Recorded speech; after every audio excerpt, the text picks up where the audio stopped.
Woohoo! Oh, hey, here we are. Hello and welcome to Women Conquer Business. My name is Jen McFarland. I'm joined by Shelly Carney. And this week we are talking about something that you would think I would have a different reaction to because you know how much I love apps. We're going to talk about whether or not productivity apps actually help you or not. And my answer to that question may surprise you. But before we begin, Ooh. how are you doing, Shelly? I'm doing really well. We had a great weekend. Toby and I got Nice. to visit with some friends in their home without masks. So that was very different and fun and getting back to the good old days of being able to hang out with people and share a Sure. bottle of wine and check out all the things they've done to their house in the past couple of years. So, oh, we fixed this and we did that. We got this new furniture. And it's like, it was a lot of fun. So Yeah. that was Wow. great. How That's about super you? fun. You know, over the weekend, not a lot because I started to have a lot of concussion symptoms. We talked Hmm. about the concussion last week, and I went actually to get checked out on Friday evening because it was kind of weird. So they said no screens for 3 days, and that Mm. was kind of miserable. But it was a good chance to get outside. The weather here is starting to change, and then we're kind of in that. Portland can tease you. So we've basically had we say it only rains once in Portland. It starts in October and ends in June. And we're in that Mm. phase where we're all really tired of the rain and it starts to tease a little bit. So on Tuesday it was 70 degrees and then this morning when I went paddling it was like 30. So Oh my. 35. So it's sunny and then rainy and so Hmm. we've been taking advantage of that and hoping that we'll start to get some more warm weather again. So, yeah, and Warm other than weather would be that, nice. yeah, Yeah. wouldn't Yesterday it? I woke up and we had 4 inches of snow. It was a winter wonderland. I'm like, this is spring? I don't That's think so. crazy. I don't think I want that. So, yeah. So and then to follow up on something else we talked about last week, I am migrating the Women Conquer Business website to Ghost. The migration is actually starting today, and then I don't know how long it will take me to finish the development on it to get it how I want it to look. But it will be nice to be leaving WordPress and not having to manage that anymore. And Mm. it also is very aligned with the goals for Women Conquer Business, which is moving it to becoming more of a publication and blogging and more of a creator hub. And so that's all very exciting. And then also in our breaking news, the She Podcast Live conference got announced. At one Yes. point, we didn't know if they were going to do it again in 2022, but now they've decided to do it this year in DC at the MGM National Harbor, which is just I don't know down the street a little bit from my in-laws. So the plan is that John and we are talking this morning about possibly doing a cross country drive, which I don't know if that'll Mm. happen or not, but that'd be super fun to take the dogs and drive cross country and go see the in-laws and go to She Podcast Live. So, Mm. yeah, do you think that you'll be able to make it this year? I doubt it. Yeah. We are I am taking a weekend to go visit my mom in April, and, beyond that, I have no plans to go anywhere this year. We will see Yeah. how things go. We're just gonna have to be, uh, you know, feeling that out. I'm sure that Toby will be Yeah. traveling back east to see his family, but, I don't know how much traveling I'll be doing this year. Absolutely. There's just so much going on. But I thought maybe you'd escape. You never know. Thought I'd Mm. ask. Yeah. Well, So, it was tempting because Toby does have family back there in Virginia, near not far from DC. So nice. that was tempting, So but, cool. so far at this point, we're like, "Well, we just went last year. Maybe we'll wait and try a different conference this year or something." So, Yeah. Yeah. mm, It would be cool. It'd be cool for you to speak at some point and really talk about the live streaming system, so people can get into that. That mhm. would be really neat. But yeah, I think you're right. This is probably not the best year for travel and all of that stress of preparing a talk and And my kids just moved from Round Rock, Texas to Manchester, New Hampshire. They drove across country and gas was the highest it's ever been. It was like close to $5 a gallon and it cost them so much money just to drive.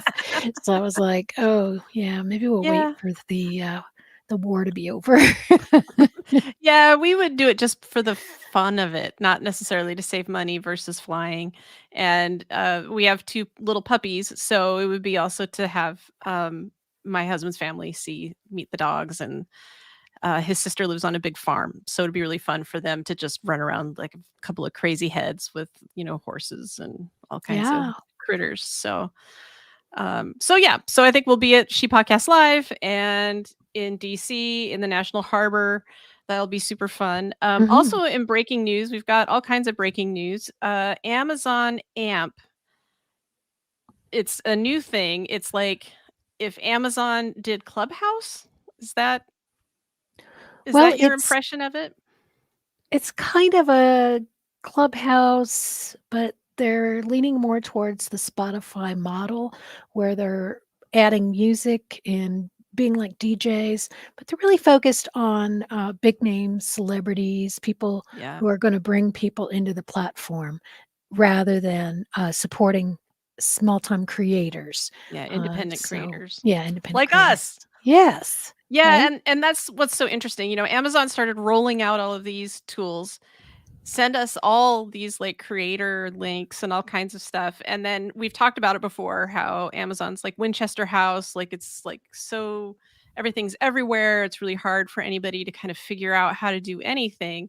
I got kind of excited about Amazon AMP, but this is more in Shelly's realm. And so I am going to take you at your word that this is not really for people like us, but it's still something maybe to watch. I don't Well, know. it is something that you can be involved in, but, it's right now it's in a limited beta. What it is a mobile app called AMP that allows users to create live radio style programs in which they could serve as a DJ by accepting calls and playing tracks from an extensive catalog of licensed songs. So Yeah. Spotify has something similar. Toby has done this on YouTube. We've done it for years, off and on. When we had the, treasure hunting channel, he would go on Saturday nights, he'd play, YouTube music, that was allowed, to be played on YouTube, Okay. and, he would kinda do a little DJ thing, and then he would take calls. So it is possible to do this on a lot of different platforms. So I feel like Amazon is trying to catch up, trying to keep up. They're like, "Oh, here's Yeah. another thing," and they're chasing a lot of shiny objects right now, and I don't think that's going to be a good business model for them. Probably not. And for Yeah. independent creators, the app that's similar to this that I would recommend and actually recommend it over Clubhouse is Fireside. It's another app that Mhm. is really good for podcasters, really good for content creators, but isn't as noisy as Clubhouse. And it sounds like it's a lot more for indie creators than AMP. And it's also backed by Mark Cuban, and I trust him on things like this. So Yeah. it's interesting. I also, transitioning into the next breaking news, it's Mhm. also interesting to me that Amazon would call this app AMP. And to get into like super nerdy stuff, if you have like a total mobile first website, oftentimes you use something called Google AMP. It's accelerated mobile Interesting. pages. So Mhm. it's really funny to me that they called it that because I was like, really? Amazon's doing? And then I was like, nope, not the same thing. Not the same thing. So moving into the next thing, and I sent this to you, Shelly, and you were like, I don't think this is how is this breaking news? And I explained it, and then we decided that it was breaking news, and it's so funny, and that's what's so great about having a co-host is that like we have different expertise. And so what I get excited about and want to talk about is different than what Shelly gets excited and wants to talk about. And we do this That's sometimes true. back and forth. And so this is one. So the title of this article, don't snore, because I'm going to make it exciting for you all here in a second, is Website Quality Score. Is it a ranking factor? So meaning they're wondering if the better your website is, if it's going to rank better in Google, right? So what that means Oh, is, sorry. whoa, what's happening? I don't know. I don't know. Website's flashing. So I'm gonna have to get rid of that. so what's going on in the environment is there are a lot of people who are using these writing programs. An example is Jasper, there's PepperType, there's a whole bunch of programs out there that use artificial intelligence to help people generate copy. Mhm. And I've been in all these groups where people are saying like I'm writing 4,000 word blog posts every day and my ranking is so high, and I go to this person's page and it's just junk. Like the texts, everything is just junk. And I'm like, how, and you don't know if people are kind of hedging a little bit on whether or not on their numbers, but some people do have some screenshots and things like that. And I'm like, okay, is it true then if it's really just about bulk? Because what we teach people about content is it has to be high quality content. If you want to rank, it has to be high quality content. So, what I had been noticing in some of my SEO programs and different things that I've been researching is now there's like a domain trust factor that's in there. And I think that that's what this is related to. So, domain trust means is there content and is it likely that this is content that you can trust? Is this a domain that is creating good content? And it's just, so the Women Conquer Business site gets like a 73. That's really high. So that's really good. Higher is better in this. And it's because we use well-researched content. We link out to things a lot that are high ranking pages, and we bring people in. So, all of which to say, I kind of saw a hint of this coming. So, it's really exciting. And I'll tell you why. So, for small business owners, you maybe don't have as much time to create tons and tons of content.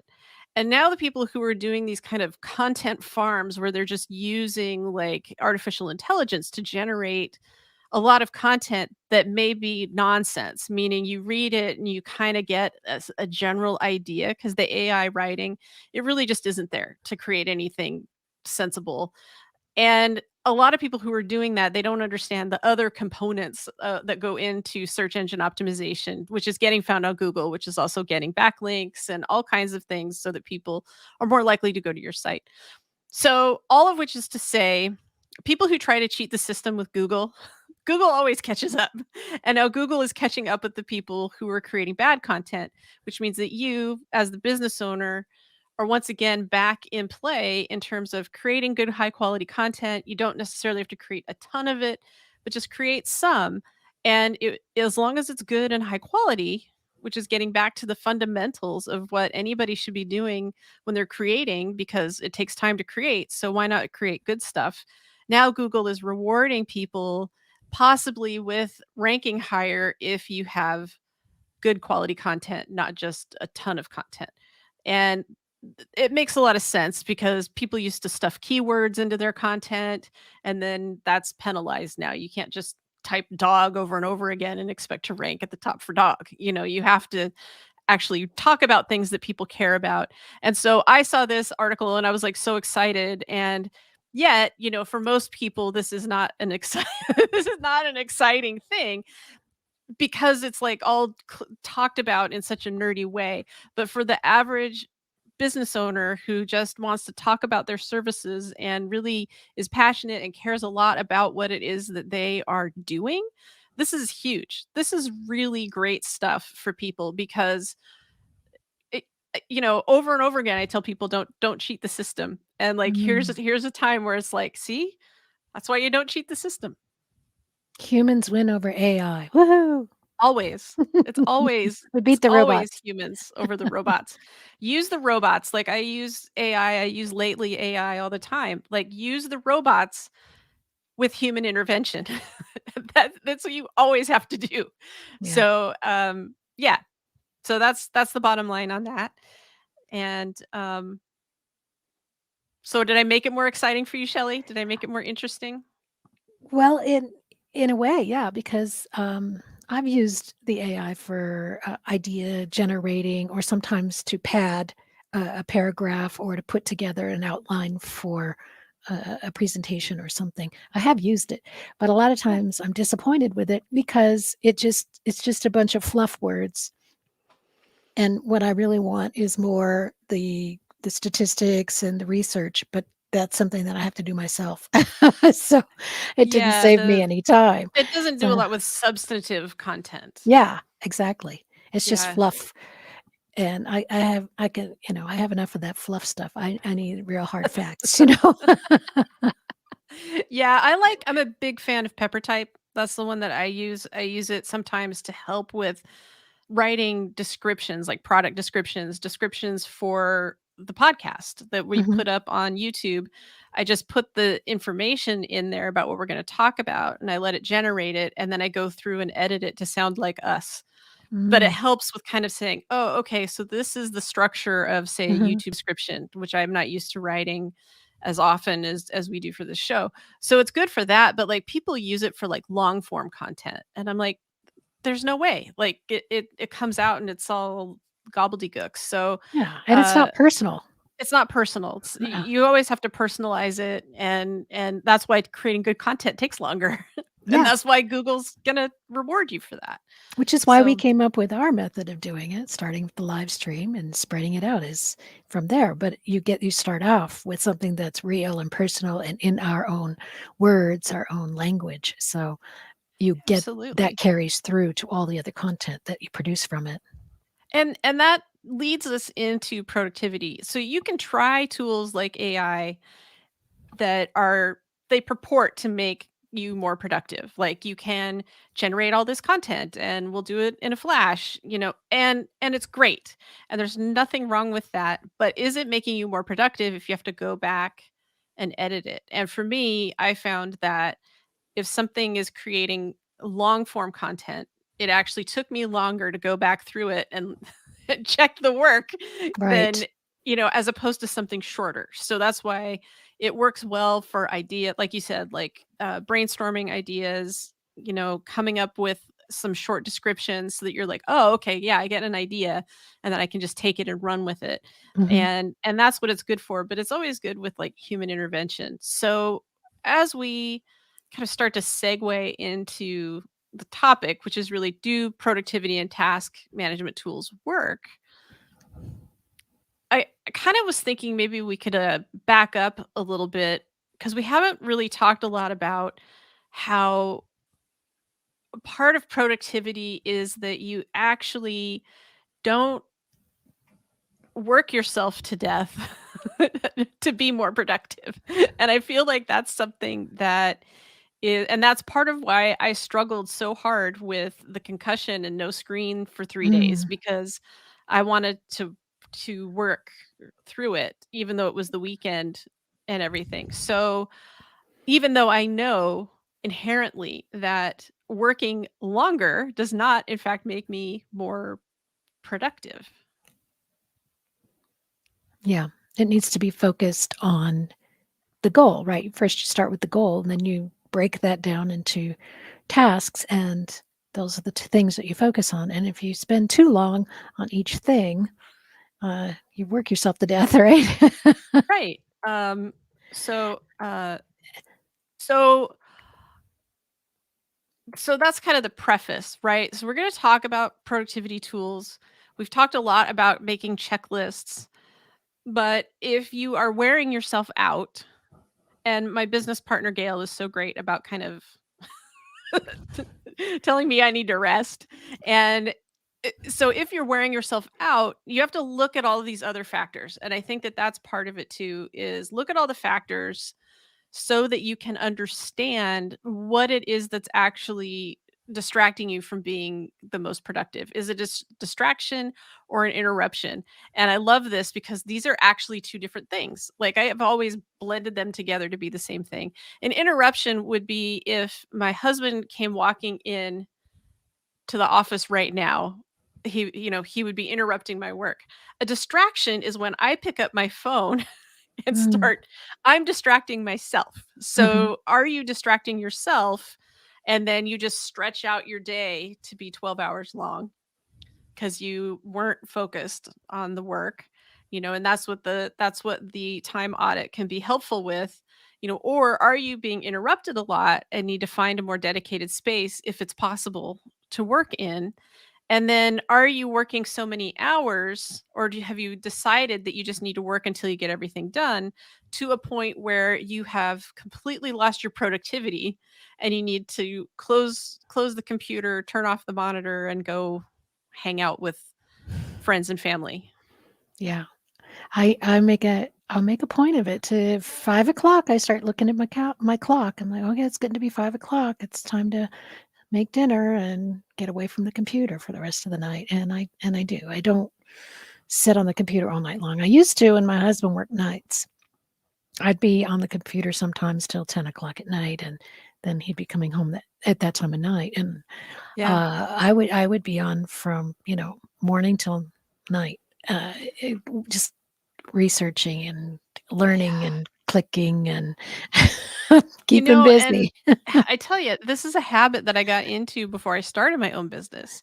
A lot Mhm, of people say they start doing it when they have their own business. Well, I was leading a big project with a big team, and so I got into this huge habit of just working until I dropped, and it would be like weekends I would just kind of pass out for a couple of days, and then I'd go mhm, back to working these insane hours. yeah, And upon reflection, it's like you would have been so much better off if you would have taken a chill pill sometime and you know, and been more productive. So, mhm, we kind of want to make sure that we're reminding ourselves and everybody listening that and watching that it's important to really look at the external environment. You can't just look at productivity and task management tools. They're not a panacea. They're not going to fix anything. I say that all the time. Software is a support system for your business. It's not a problem solver. It doesn't the solve people are everything still in for you. charge of the robots. Yes, and, it's not gonna fix everything that Yeah, ails you. And it will actually amplify things that are not going well. So, it's important to really look at it as what kind of foundation do I need to set my business on right now, and is that what's gonna make it go? And and that's really important with productivity tools and task management tools because the real intention of those tools is to make you more efficient so that you mhm, can go through your day more efficiently. And one of the pros and cons of some of these tools, like I used a tool for a long time called Monday, and then I realized I was spending so much time setting the thing up mhm, to do what I wanted it to do, that it was like a whole project all of its own, and I had to mm, abandon it, even though it was really beautiful and it was supposed to do all the things that I needed it to do. It ceased to be a productive, tool for me because it was just too much, and I don't, and I felt the same way about another one that people just love called ClickUp. Like I got ClickUp and I was like, "Oh, okay, I can do this." And then it was like, "No, this is Monday all over again. I have to mm, you know, really set up a big environment and do all of that." And so when you're looking at these tools, it's really similar to anything that you add to your business. How long is it going to take you to get it set up? Is it going to frustrate you so much before you get it set up that you're never going to go back and use it? And that's why it's really important to take advantage of any free trials that you get so that you can figure out, is this really hot tool that everybody's talking about really going to work for me and my business? yep. And you're always kind of wondering, is there something out there that's going to help me stay on track and get my work done when it's supposed to be done? And it ends up being something like you said, where it takes as much time to work on that productivity tool and get it set up and work with it as it would if you just had a to-do list and. Right. Which is why I think people are, probably are surprised that here's this app person who's saying, yeah, you don't really need all of these things because that's where this is headed. But we're still going to talk about some of the most popular tools out there. And it really does come down to what is it that's going to get the job done as quickly as possible. So what does this say? I agree with Jen's assessment on both of those products. Setup time is designed for a corporate specialist rather than a small business owner. That's totally true. And eh, and to be fair, when I worked in large scale project management, see, that's part of it too, is I've worked in large scale project management. I had to use Microsoft Project. I disliked Microsoft Project even though there were things in it that were really great. If you're managing a large team, you really have Mhm, to pay attention to dependencies. And what a dependency means is, do I have to do this thing before everything else? Mm. Is this task dependent on anything else? So an example of that is when we are producing the show. So after this is done on YouTube and we're moving into making the podcast mode, there's this time where it's like we have to finish the show notes and then it needs to go on the website. Well, it has to be produced and pushed out as a podcast so that I can embed the player, but the player needs to have the link to the website. And so it's kind of this chicken egg thing where it's like, well, what do we have to have first, you know? And there are times when that happens. There are other times if you don't take care of the first task, it means that you cannot move forward in the project. So those are things that happen, and that's one of the frustrations that I have with Trello, Todoist, Evernote, you know, Google Tasks.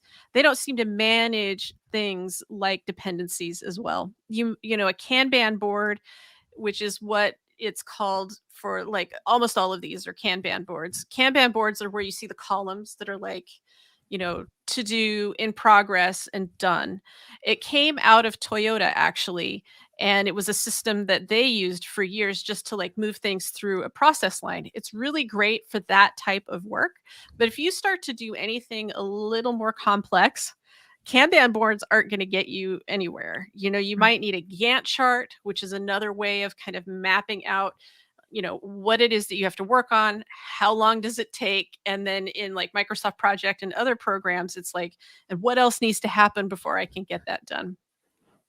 Trello, Todoist, some of these programs, they do it maybe with some reminders or you can set up some subtasks, but that's really not knit together in any sort of way.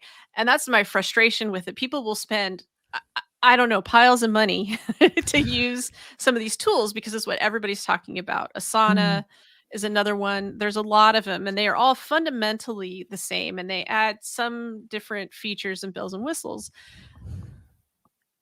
Are they going to do the work for you? No. None of them do the work for you. Nope. And an app can help you if, you know, if you need a lot of reminders, but guess what? You have a calendar for that. Yep. You have a lot of the tools that you need to manage your projects and to manage your productivity already. And you don't need to go outside of the things that you are given when you sign up, you know, for your Google Workspace, or if you use, you know, Office 365. All of those are called productivity tools. When I Mhm. talk to people about their marketing, you know, it's actually listed in the model as, do you have productivity tools? And that's email, calendar, docs, sheets, you know, all of that. That is productivity tools. When I was managing huge projects, I had to put things in Microsoft Project to make the project managers on the team happy that, you know, so that we could manage together. But what Mhm. I had when I was over, again, managing large teams, I used Excel.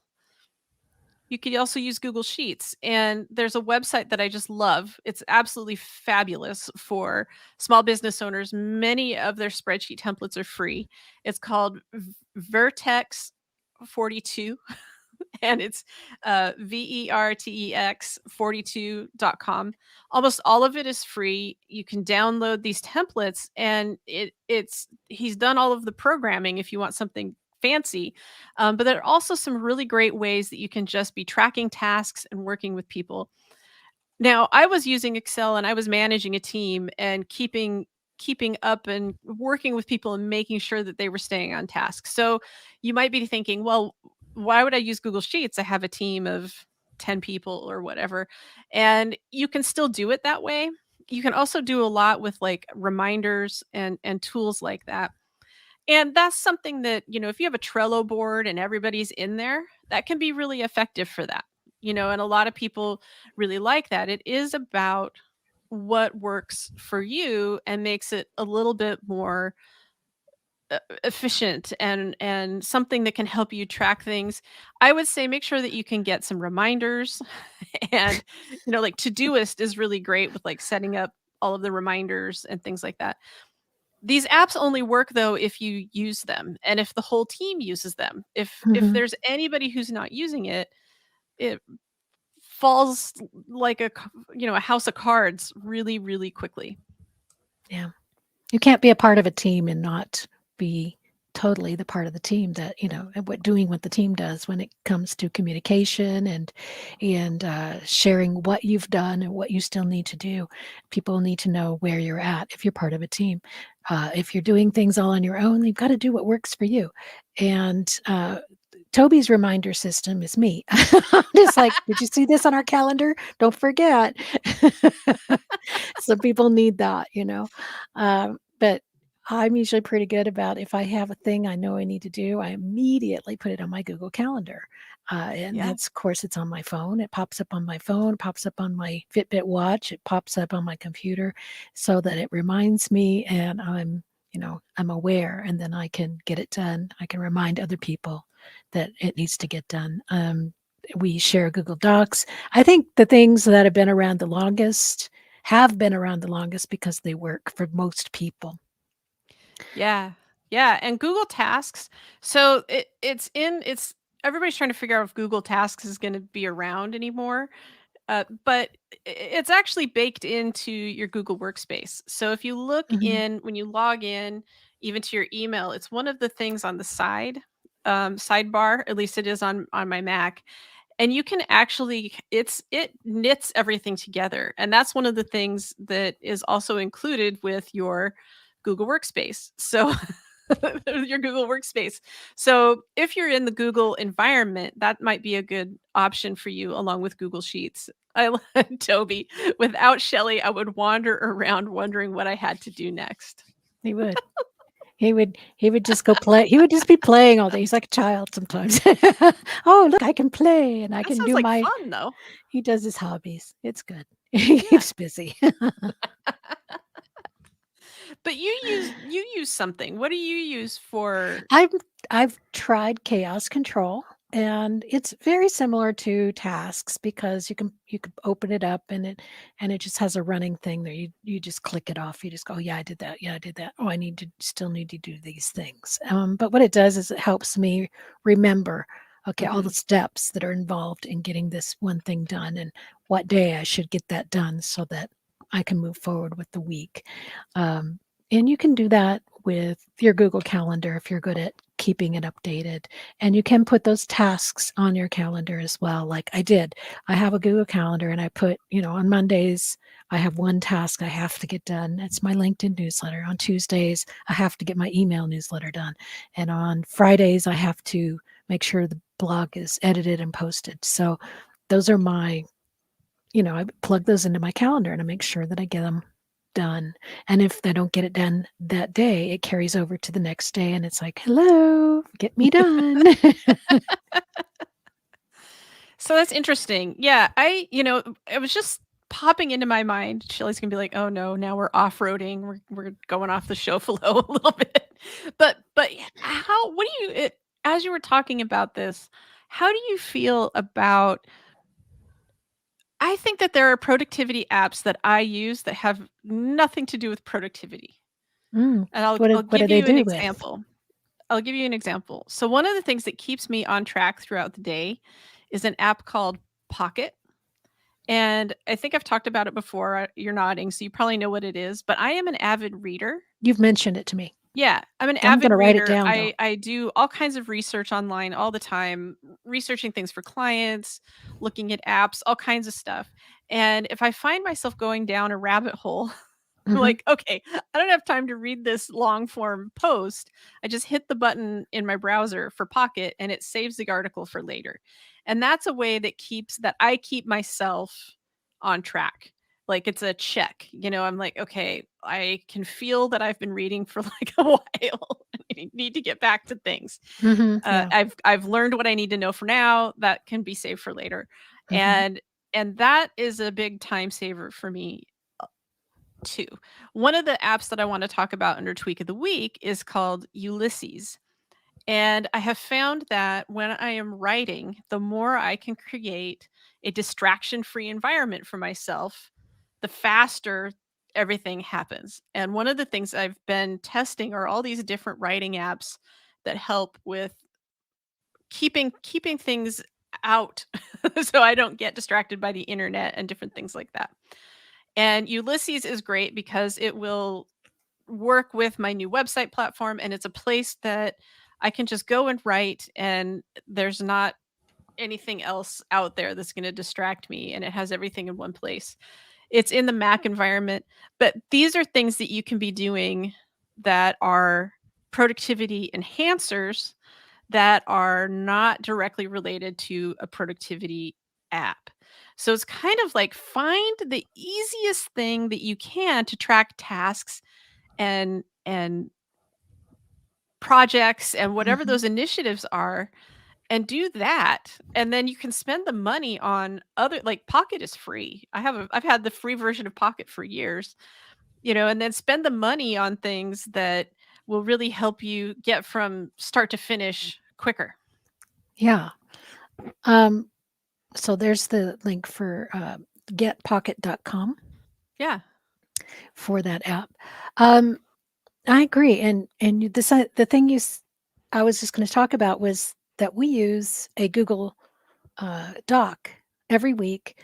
Yeah. We put in, what we're talking about, the training that we're doing, we do our tweak of the week, we do our breaking news, and we put all our links in there. That way, it's all in one place so that when Jen goes to do the show notes, she's got all of her links and everything for that show are done for the week. So she Yeah. has that. Captivate has just decided to offer this additional thing. It's on Chrome. It's a Chrome extension, and you can, while you're looking up things, like if you see something that you're like, oh, I should talk about this on the podcast, you can then put that resource into your Captivate using your Google Chrome extension, and then it saves it for you. So then it's there when you're ready to do your show notes, if Yeah. you've used it, in fact. If you've used it. And Yeah. that's the thing, like, if there's a theme, to what it is that we're talking about, it's like leverage or, fully embrace the tools you're already using before you put Hmm. something else in your environment. Yeah. That's like you're using Google Docs. I would argue, and you can correct me if I'm wrong, Shelly, I would argue that StreamYard is one of your big productivity tools. Oh, absolutely. We use it for conferencing, of course, live streaming. It's it's where we store our videos. We can store them for months, and then we'll take them out when we get too full, when it gets too full and we need to make space again. Right. But Yeah. it's in there, and it's a place to gather people and documents. Yeah.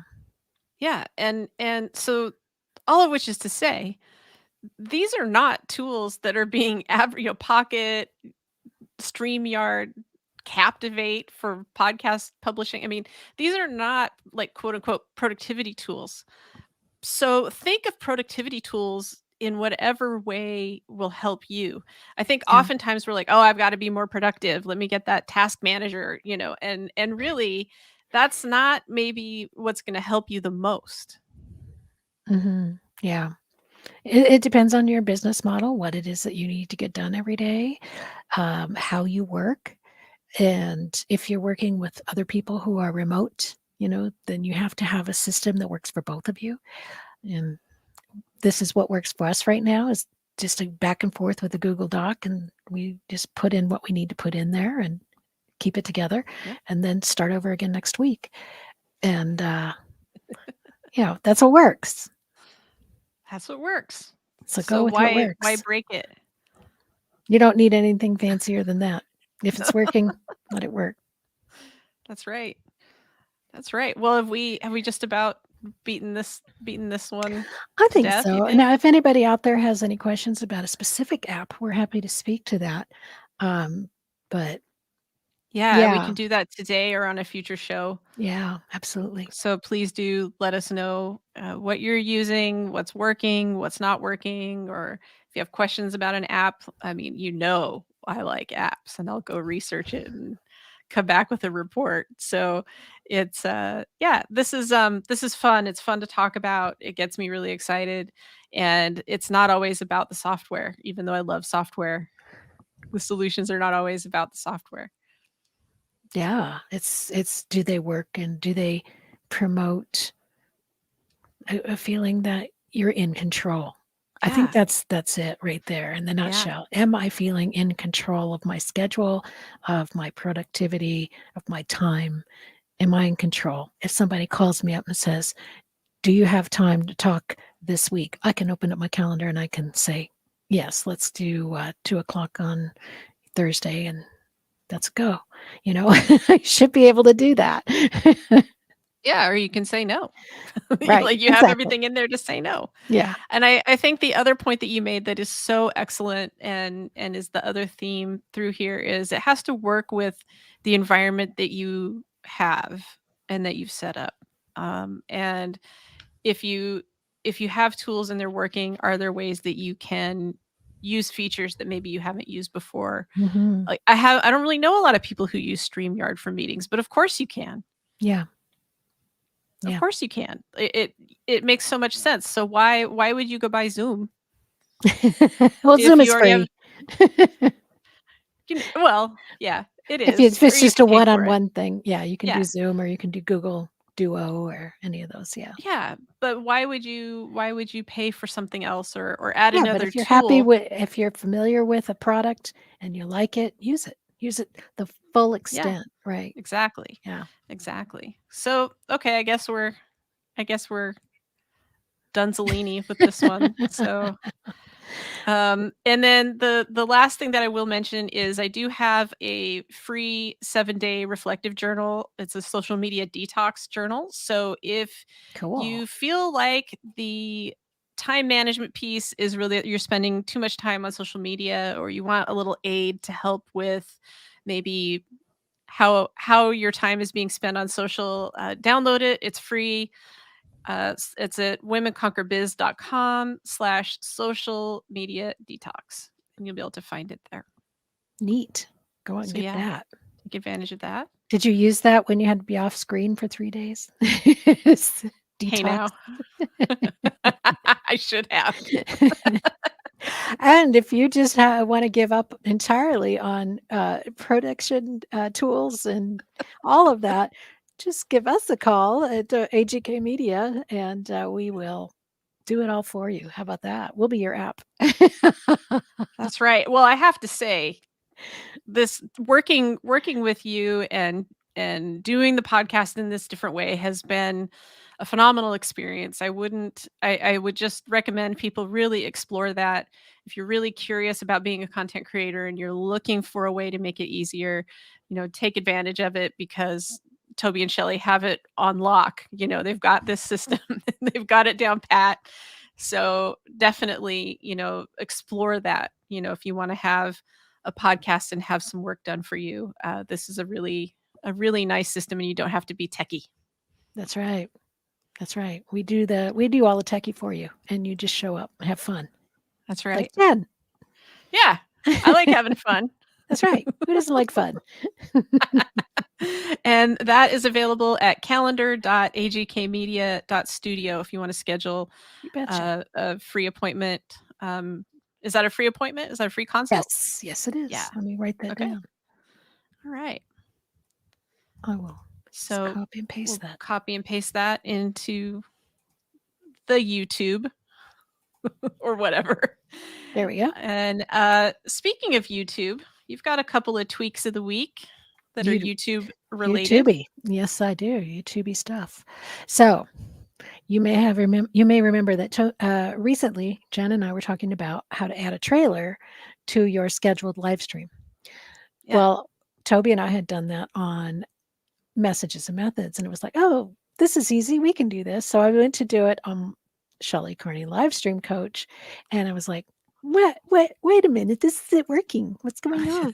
So then I found out, oh, well, see, we had originally watched this video put out by Nick Nimmin, and he works with StreamYard, and he's an expert on a lot of things YouTube.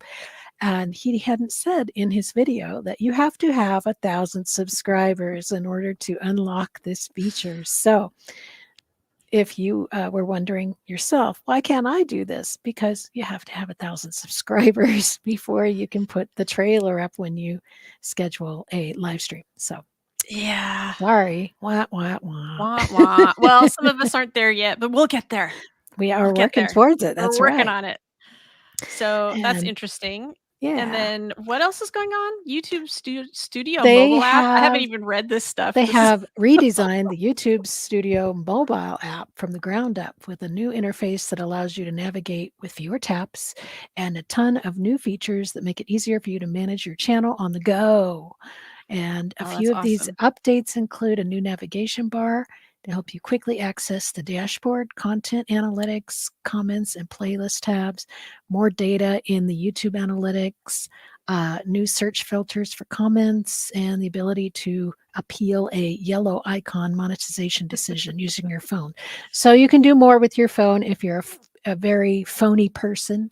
That didn't sound right. That doesn't Sorry. sound quite right. If But you're a I know what person you mean. who That's like likes phone using your dash smart fly. device Yeah. rather than doing everything on the desktop, there there is an app. It's a separate app from the YouTube app. It's the Yeah. YouTube Studio It's been mobile heavily app. disappointing. I guess that when I scanned this before we started, I didn't realize it was about that. I'll have to make sure that mine's up to date because I thought, "Oh, how cool." I had thought about doing, a lot more, just reels style, short form on YouTube and things like that, and it was just hard to use. So I'll have to give it another Mm. shot Mhm. and swing back around and see if it's a little easier, to navigate. YouTube is still part of the Google machine, so it's like, sometimes it can be really maddening to figure out Yeah. stuff, and then, of course, there's no support. Of Mm. course, it's free, so that means they're not inclined to support it from that way, so Yeah, especially the individual independent right. And yeah, content creator. indie content creators. Did you Yeah. you probably don't use the app much, do you? I Is that don't. I prefer desktop. I like to mouse and keyboard and yeah. That's what I grew yeah, up with was well, I didn't even grow up with it. I had it, from college on, where you had a right. keyboard and a mouse. And Yeah, I just I'll have to check it out. That makes me a little excited to see if it's gotten any better. yeah. One of my tweaks of the week I already talked about, which is Mhm. Ulysses. I really love distraction-free writing tools. I've tried IA Write, and I actually have like a secret personal blog on a program called write.as, and it's super privacy focused. And then so Ulysses is an app. It's like $50 a year. It sounds like kind of like if Grammarly and IA Write kind of got together. So I'm excited about that. It's got a lot of grammar tools. They talk a lot about people writing books, and I've used other apps that help people write books, and it's like way too overwhelming when I got in there. So I'm Mm. kind of excited about it. We'll see. I try things all the time and either use them or Yeah. abandon them. Yeah. The other tool that I'm pretty excited about right now is called Plausible. It's a Google Analytics alternative. It is made in Germany and is fully compliant with all of the privacy laws. It's also not using cookies. So, one of the things that's going on in the website world is everything is going to this like cookieless tracking, and that means that when you go to a website, you're no longer going to be downloading a little piece of that website so they can track your actions. It's kind of like when you go to like, I don't know, like a shoe store online and then you see ads for those shoes all over the place. That's the kind of tracking. So what Plausible is it's an alternative. It's very lightweight. It is not attached to any sort of advertising technology. I found the words that they use very intriguing. So they call it, we're not a part of the surveillance capitalism, which I had never heard of that before, that Oh, term before. interesting. And so it's not free. So you can't put, Google Analytics is free. Mm. And as the saying goes, if you're not paying for the product, then you are the product. Right. So, and what people don't realize is Google Analytics can slow down your site. Now, Mm. Google Analytics is the standard. So, it is what everybody uses, and it's free and it's still recommended. So, I'm sharing this as something that I personally am curious about. I really believe in privacy on the web, and it's one of my values, and I think a value for Women Conquer Business. So, I'm looking at that from that perspective, not necessarily as a recommendation for everyone.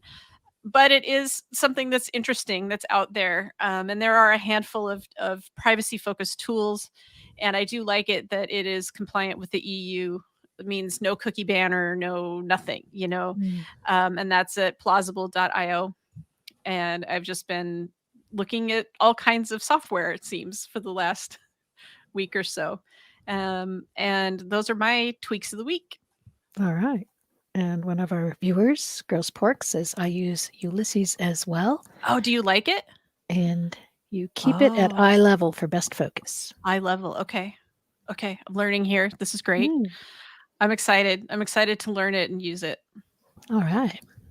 Yeah, I just use Grammarly. I haven't tried anything beyond that because Grammarly has become a little intrusive, like with Yeah. all of the using it for in the browser now. It's just making me crazy. But Mhm. okay. Oh, cool. He loves it. Okay. So I'm definitely checking out Ulysses after this. So Okay. yeah. Yeah. Awesome. I think we're ready for our inspiration. If you're ready for that. I'm ready. So I pull a lot of these from the daily Stoic, my daily Stoic reading that I'm doing. And today is, what philosophical lessons can I find in ordinary things? And I think it basically, it means it's one thing to say what you believe and announce your priorities. My number one priority is my health, but it's another one to put that into practice. So if I say my health is my top priority, then what I eat, how much I exercise, sleep, and drink water should reflect that, right? If my health Yeah. is my top priority, then maybe I shouldn't be drinking a bottle of wine on the weekend. Maybe I should be exercising more. How am I reflecting what I'm saying? Am I in integrity? And what philosophical lessons I've learned I should be, showing up, they should be showing up in my life. The actions that bring meaning to the words that I say. So, what do you think of that? Oh, I love it. Yeah. No, 100%. I do. I feel that. And that's the way to live. It's difficult and important, especially for productivity. When you think Yeah. about it, being in integrity and doing what you say and following through. I mean, doesn't that make you also more efficient? And then Yes. you're in your priorities and you're Mhm. walking your talk. I mean, And if you it put it all on your fits calendar, together. it means you're doing it, right? Yeah. Yeah. It's important. Yeah. It's not easy to get there, but it is a practice. And the more you practice it in small things, the easier it will be in big things. Absolutely. Yeah. Huh. Cool. All right. All right. Well, thank you, everybody. Thanks for watching. Thanks for listening. And we will see you next Be week. back next week with a introspective on some woman in history, or Yeah, we're doing some women or a place and closing time out Women's History Month. to close out Women's History Month. Yeah, So join us next week for that. that's right. All right. Have a good one. Bye.